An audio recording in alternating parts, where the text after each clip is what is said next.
Il y a 4 ans, Adama Traoré a été tué par la police, asphyxié sous le poids de 3 gendarmes. Aujourd'hui, ce cas symbolique de la violence de la police dans les quartiers populaires est devenu l'étendard des mobilisations de la jeunesse, notamment racisée, contre le racisme et les violences policières.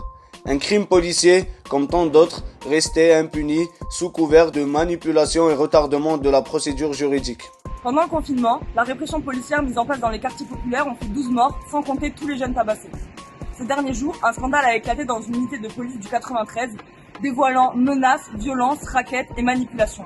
Mais depuis le mouvement des Gilets jaunes, l'omerta sur les violences policières a été brisée.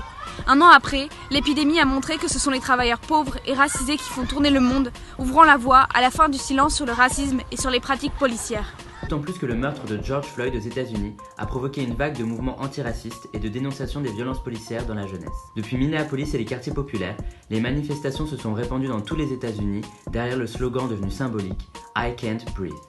Les jeunes se sont affrontés à la police pour signifier leur colère de vivre dans un monde où les crimes racistes sont la norme.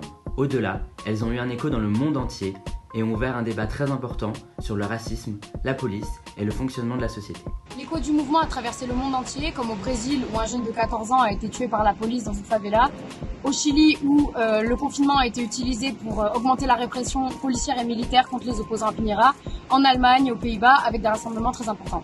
C'est une séquence politique nouvelle qui s'ouvre et qui remet au goût du jour la question de savoir dans quel monde nous voulons vivre. Nous ne voulons plus d'un monde où l'on peut mourir du simple fait d'être noir ou arabe, d'un monde où les seules promesses pour notre génération sont la précarité et la répression.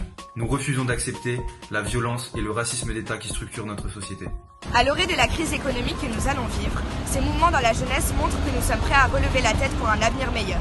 Nous refusons de payer le prix de la crise par la répression et la précarité. Nous voulons un autre monde pour demain.